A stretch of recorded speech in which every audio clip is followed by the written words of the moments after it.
Mahomes going to have 38. Brady's going to have 36, a lot in garbage time, so 74. Garbage time, like down 17 situation.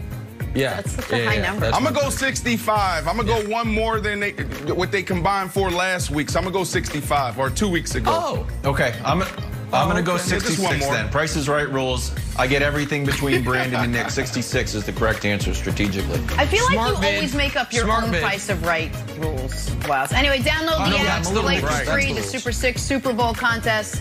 For much more information, I don't know if they were. You can always head to the Fox Sports app. I haven't seen the show, so you're probably right. All right, time for a little bit first. Price is Right? Brandon, you know, bits and pieces. Here we Have go. your pets spayed or neutered. Brandon, you like what you saw from Giannis last night. Yeah, I don't know what you guys are talking about, dogs getting neutered, but Giannis was good last night. They blew out the Pacers. And guys, sometimes when you play at this level, you get bored with it a little bit. You know? You guys are silly. Anyways, Giannis, he picked up a new hobby. He blew out the Pacers. He had a triple-double. Yep. This was good Giannis. 21, 14, and 10, and then he's on the sideline during the game taking pictures. This is disrespectful. That's great. That's great. Get it, Giannis. Bob Barker used to say it at the end of the show as like his reminder. Okay, hey, Ben Simmons going to play for the Australian team. Here's his quote. I know things are uncertain right now, but I've been in touch with Coach Gorshin, and we're hopeful I can join the Boomers. So first of all, I didn't realize that the Australian team was called the Boomers. I just thought it was like Team USA, Team Australia. Then I looked at the roster. I started to dig into this. I started to get worried for us Americans here. Aaron Baines, Dellavedova, Dante Exum, Thon Maker, Patty Mills, Matisse Thybulle. Here's the other thing once you start researching Australian basketball. They are very high on trying to court one superstar point guard who was born in Melbourne, Australia. Australians, here's a warning from the mainland. Keep Kyrie Irving's name out of your mouth. I know he's born in Melbourne, Australia. He's not going to come play for the Boomers. So you got a decent squad right here. You don't need Kyrie Irving. But good luck if you I don't know if Kyrie believes Australia exists, so we should be good. It's flat. Oh, this is me. I'm going next. There you go. Tom Brady. There we Yeah. go. How many different ways can we emphasize to you how long Tom Brady's been playing football? I mean, we could tell you 20 some odd years, 10 Super Bowls, yada, yada, yada. Or we can show you in terms my brother would understand. Guys, put this picture up here. What you're about to see is the difference between Tom Brady's first video game back at Michigan and his latest video game as a Buck. I have 4 takeaways. Hear me out. 4 quick takeaways. Number 1, obviously the biggest one. Tom Brady now wears a glove. He never used to wear a glove. Number 2, TV12 works. Tom Brady used to be Tony Saragusa, obviously. Number 3, video games still don't know how to put fans in the stands. Take a look at the fake fans in both stands, and this is a 20-year difference. And number 4, no wonder Tom Brady did not start at Michigan. He literally has chicken nuggets for hands. Can't throw with chicken nuggets. Those are my takeaways. It's been a long 20 years for Tom Brady, but we love having you in the Super Bowl to talk about this year, so let's do it. There's not much else I can tell you that you don't already know about the GOAT. 43 years old, wants to play past 45. 10th Super Bowl, has his sights set on more. 100% locked in for Sunday, kicked his family out of town for 2 weeks so he can prep and prepare. So what could possibly be left on his to-do list? We'll let Tom tell you. As long as I'm playing, I want to improve and get better. And I think next year is going to be a lot better than this year. You know, I feel like I'll be in a much better place mentally. I'm going to train a lot better this year. Physically, next year I'll be in a better place. So I know as soon as this game ends, we're on the next season. So, you know, we'll get ready for this season and then start thinking about next year. Dude's literally a machine. I like it. Come on. Brandon, could Brady actually be on the verge of back-to-back Super Bowl wins after saying next year he's going to be a lot better mentally? And here's the biggest part, physically. He need to get back to training again. Man, if they can keep the band together, we might be talking about a three-peat. I don't know. Well, I truly believe this. You got to think about. I'm doing a little too much right there. Definitely not a three-peat, but 100% they can go back to back. Everything he talked about was talking about preparation. How do you train? Coming together. They did something phenomenal. This is extremely hard for a quarterback to come in to a new situation with new guys and find themselves in the Super Bowl. So I truly believe it. And it starts with the mentality. He talked about it earlier on this week. I got to be 100% committed. He's committed. He also, Levante David told a story yesterday. He said Tom Brady came in the locker room and a player was crying after they won the NFC Championship 2 weeks ago. And he said, what the F are you crying about? We're not done yet. Right there tells you the mentality. This guy truly believes he can play at a high level into his mid-40s, and it's all about winning Super Bowls for him. They have the seventh most space when we talk about the cap, Nick, a resident GM, and also they got some key free agents that they can bring back, like Levante David, like Sue. That's going to be a big one. Gronk for the chemistry and continuity. AB, Godwin. There's some guys that they're going to have to make decisions on, but they're capable and they're in a space where they can bring them back. Yeah, the interesting part about this, Brandon, is that it's Brady's rookie year. Like, he was on record a little while ago saying, like, he still hasn't spent that much time with guys because of all the COVID protocols. So he'll be more familiar with everybody. He's going to be able to train with hopefully pandemic drops a little bit and we get back to a more normal world. Here's the other thing. Division's kind of weak now. Falcons might be slightly better. McCaffrey will come back. Panthers will be slightly better. I don't think the Saints are going to be that great with Jameis or Taysom Hill.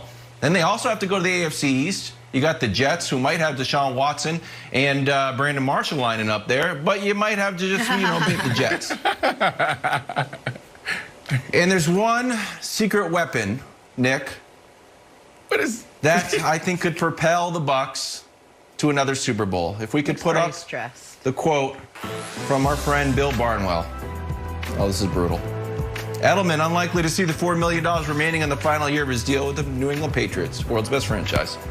Thankfully, there's a natural place for him to go. If Godwin leaves Tampa Bay, the idea of Edelman, Hall of Famer, flocking south to take over Tampa's part-time slot receiver almost seems too obvious. It will be the true Patriots of the South, my friend Nicholas, and I will officially have to hand in my Patriots jersey if it's Gronk, Brady, and future Hall of Famer Julian Edelman lining up at Tampa Bay. I could see them having a very successful season. Well, listen, it would obviously make sense for Brady to finish finally pushing Godwin out to bring in Edelman after they've been feuding all year about the jersey. But I don't know, to be totally honest, much of what you or Brandon said before that full screen because, hold on, let me mark it down. I was too busy jotting down our latest obvious bulletin board material. Oh, it's back. We're looking ahead. Oh, after 20 years in New England, we're only talking about the upcoming opponent. Brady's now talking about future seasons. Oh, who cares? Oh, the game's Sunday. Let's not worry about that. Look past the Chiefs. Oh, yeah, let's talk about why not start a dynasty discussion before the game's even played. That's right. The bulletin board, put it up there, Wilds. You're not good at the left-right thing, but the camera could have seen it. That's right. I can't believe this. Tom Brady, unprompted, talking about future seasons. Let's finish this one off, buddy. Let's worry about the 2020 Super Bowl before we talk about, oh, I'm going to be even better next year.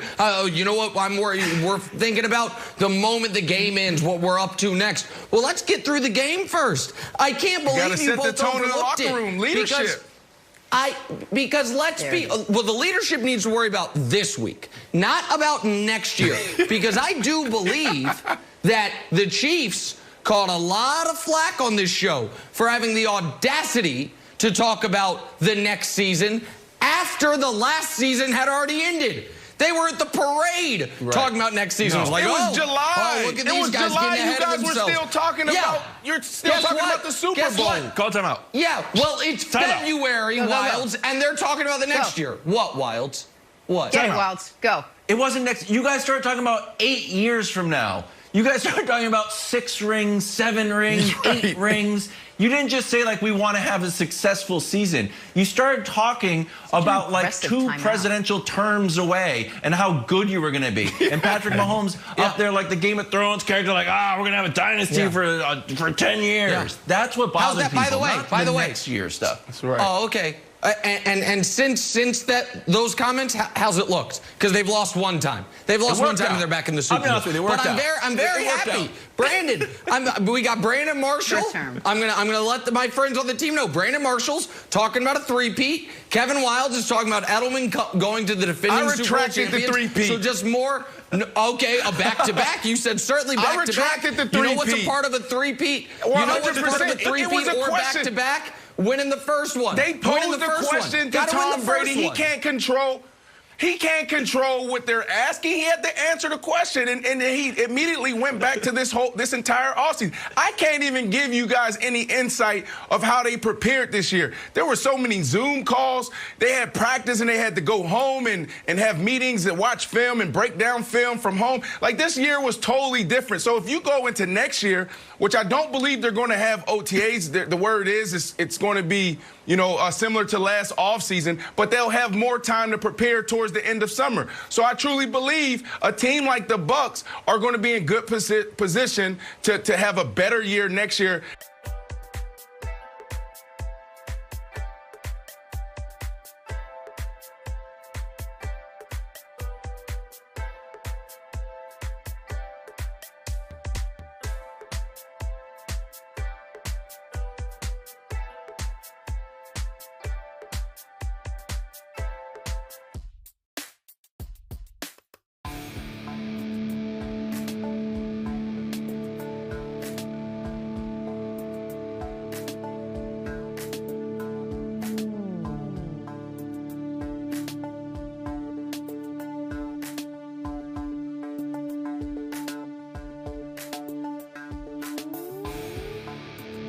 A resident GM, and also they got some key free agents that they can bring back, like Levante David, like Sue. That's going to be a big one. Gronk for the chemistry and continuity. AB, Godwin. There's some guys that they're going to have to make decisions on, but they're capable and they're in a space where they can bring them back.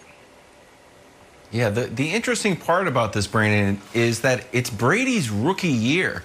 Like, he was on record a little while ago saying, like, he still hasn't spent that much time with